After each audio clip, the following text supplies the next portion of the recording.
When someone has been waiting on the waiting list for a donor organ and you get to call them up and say, hey, Mr. Smith, we have a donor heart for you, it's incredible. You're dramatically changing their life's trajectory just by that one conversation. All right. It's so fascinating to operate on the heart every day. We stop it and we restart it. Flow back up. And there's nothing more dramatic and amazing than watching that happen in the operating room each and every day. More on the right.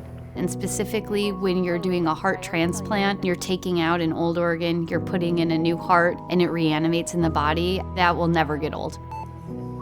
Hey there, it's Dr. Fiedler calling. It's always nice when you get to call someone and say, hey, everything went really well. He's doing great. It's really a privilege to be able to restore their quality of life and get them back to doing what they want to do.